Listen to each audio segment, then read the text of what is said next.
La première chose que vous devez faire est de décider si vous allez être défini par une vision du futur ou si vous allez vivre par les souvenirs du passé. Les pensées sont le langage du cerveau et les sentiments sont le langage du corps. La façon dont vous pensez et dont vous vous sentez crée votre état d'être.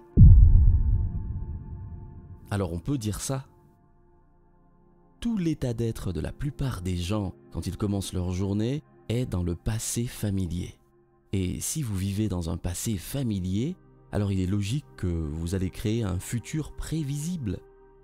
Votre corps est votre esprit conscient et certaines personnes s'accrochent au familier plutôt que de tenter leur chance avec la possibilité. Donc, la plupart des gens disent « Écoutez, je ne vois vraiment pas en quoi mes pensées ont quelque chose à voir avec mon destin. » C'est parce que 95% de ces pensées sont des programmes subconscients. Voyez-vous, vous n'êtes même pas conscient que vous avez ces pensées. La première étape du changement, c'est de commencer à penser à ce à quoi vous avez pensé et de le changer. Ensuite, lorsque vous commencerez à observer ces pensées, vous ne serez plus le programme, vous serez la conscience qui observe ce programme, juste en étant l'observateur de vos pensées. Une fois que vous avez pris conscience de ça, là on peut dire que le jeu est lancé, parce que maintenant, vous travaillez à devenir conscient de tout ça et à ne pas redevenir inconscient. Et cela demande une incroyable quantité de connaissances. Cela requiert une grande quantité de conscience. Et vous ne pouvez pas avoir la conscience sans l'énergie. Donc, vous devez augmenter votre énergie pour y arriver. Sinon, vous allez être consumé. Vous allez être rejeté. Si ces pensées inconscientes commencent à vous paraître familières, si vous devenez si conscient de ces pensées inconscientes qu'elles ne traverseront jamais votre esprit sans être contrôlées par vous, ça c'est quand vraiment vous vous prenez vous-même à le faire. Les recherches montrent que vous pouvez vous améliorer, que vous pouvez en fait ressentir, anticiper la pensée avant qu'elle n'arrive. Et voici la clé.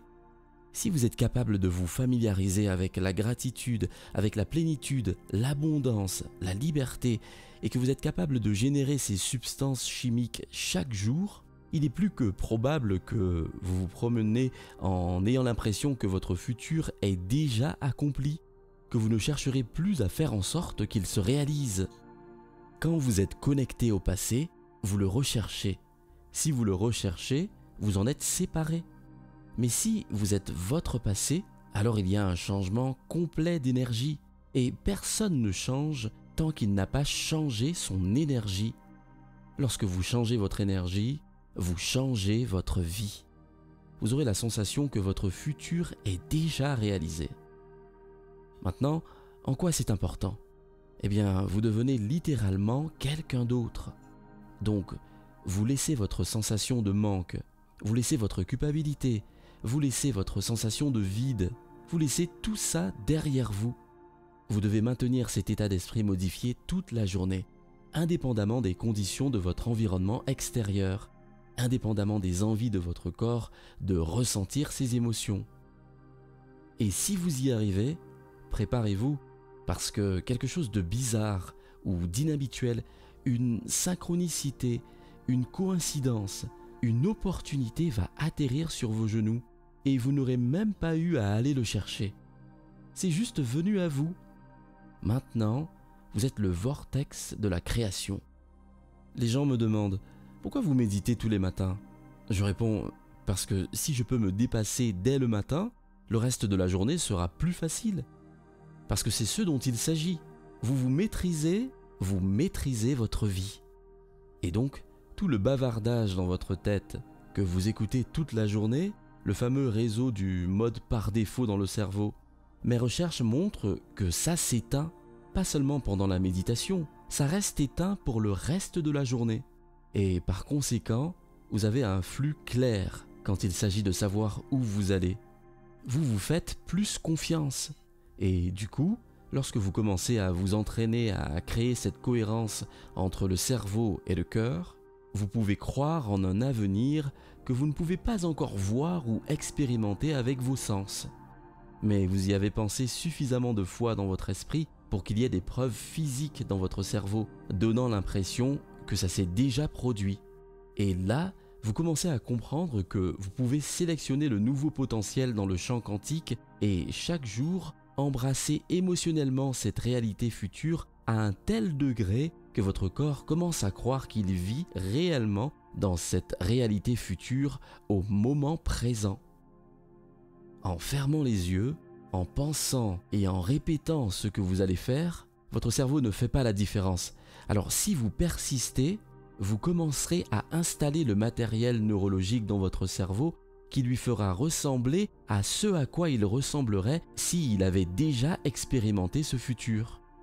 Maintenant, le cerveau n'est plus un enregistrement du passé, c'est une carte vers le futur. Vous amorcez votre cerveau.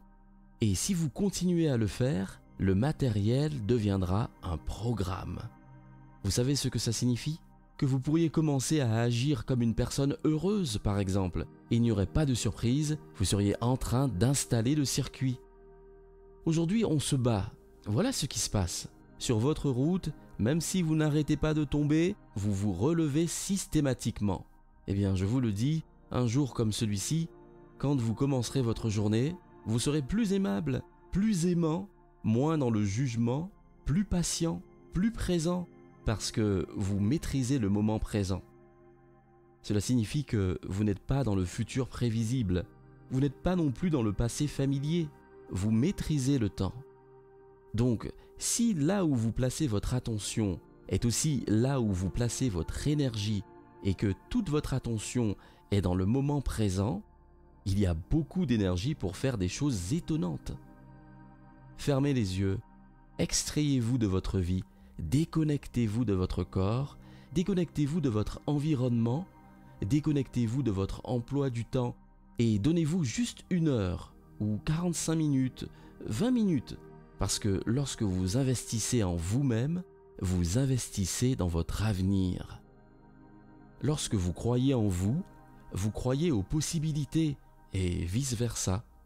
Ce que nous cherchons nous cherche aussi. Tout ça est proportionnel à nos efforts.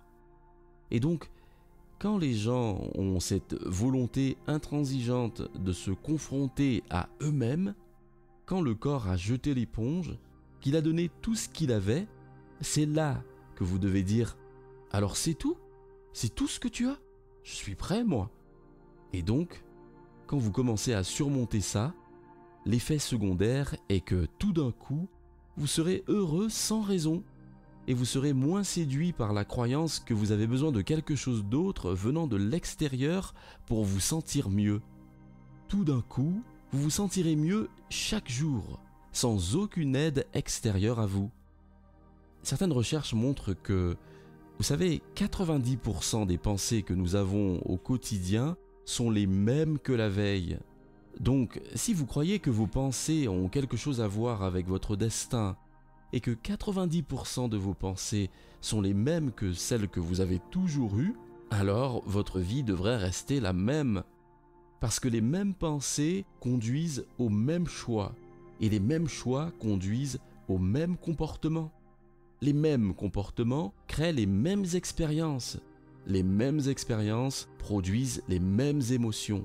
Ces mêmes émotions ont tendance à influencer notre façon de penser et notre biologie ou nos circuits, notre chimie interne, nos hormones et même l'expression de nos gènes. L'ensemble de votre façon de penser, d'agir et de ressentir s'appelle votre personnalité. Et c'est elle qui crée votre réalité personnelle. C'est tout. C'est donc logique. Alors si vous voulez créer une nouvelle personne, une nouvelle réalité, une nouvelle vie, vous allez devoir changer votre personnalité. Et vous devez commencer à réfléchir à ce à quoi vous avez l'habitude de penser et changer tout ça. Vous devez prendre conscience de vos habitudes et comportements inconscients. Même votre façon de parler.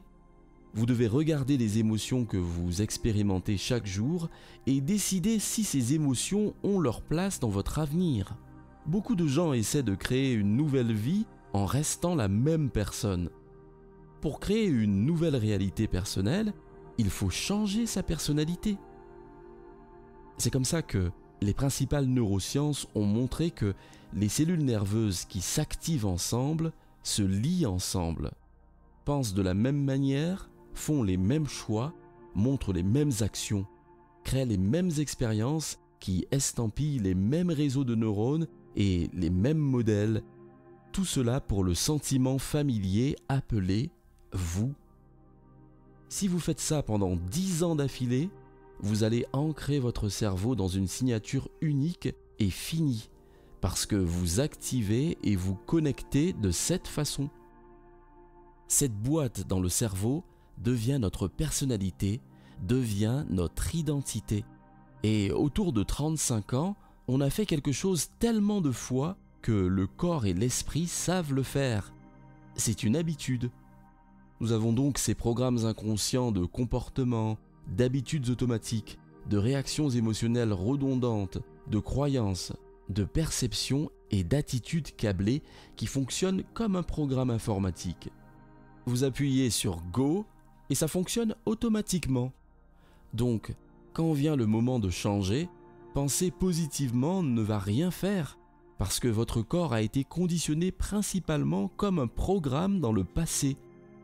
Donc, la pensée n'arrivera jamais jusqu'au corps parce que le corps est sur un programme différent. Alors, comment pouvons-nous commencer à influencer le corps pour que la pensée produise un certain type de changement ? Pensez-y une minute. Si vous avez eu une pensée malheureuse, vous allez vous sentir malheureux. Si vous pensez que vous êtes un raté, vous allez vous sentir comme un raté. Une fois que vous vous voyez comme un échec, vous allez penser que vous êtes un échec. Les gens sont pris dans ces boucles de pensées, de sentiments et de pensées. Et cette redondance est un processus de conditionnement parce que tout ce dont vous avez besoin est une image ou une photo, une pensée et un sentiment, une réponse, un stimulus.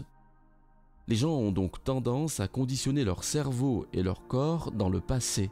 Et quand vient le moment de changer, vous devez quitter ce territoire familier et tout choix que vous faites, que vous disiez « je devrais avoir une meilleure alimentation, je vais me lever tôt et faire de l'exercice, je vais faire de la méditation ». Au moment où vous décidez de faire quelque chose de différent, préparez-vous parce que ça devrait être assez inconfortable. Ça va être l'inconnu. Il va y avoir une certaine incertitude. Vous ne serez pas en mesure de prédire le moment suivant. Et ça signifiera que vous aurez quitté votre biologie connue et que vous serez entré dans l'inconnu. Maintenant, théoriquement, ça paraît génial. Mais si le corps a été conditionné dans un sentiment familier, il est dans le connu. Et dès que vous le sortez de la familiarité, il veut retourner là où c'est confortable. Donc, le corps commence à influencer l'esprit. Et c'est là que les gens disent « Bon, allez, tu vas commencer ton régime demain. » Ou « Pourquoi ne pas commencer à faire de l'exercice ce soir ? Je pense que tu ne vas jamais changer. Hein ? Tu es trop fatigué, tu as mal à la tête, et puis c'est désagréable. » Et c'est à ce moment-là que les gens s'en dissuadent. Parce que s'ils répondent à cette pensée mène au même choix, qui mène au même comportement, qui crée la même expérience, produit le même sentiment. Et vous vous dites « ça me semble bien ». Non, ça vous semble familier. Donc, pour passer d'un état d'esprit et de corps à un autre état d'esprit et de corps, vous devez traverser une rivière. La partie la plus difficile du changement est de ne pas faire le même choix que la veille. Maintenant, une fois que les gens comprennent qu'ils vont être mal à l'aise, alors la question est de savoir quelle pensée vous voulez déclencher et connecter dans votre cerveau, quel comportement vous allez démontrer en un jour.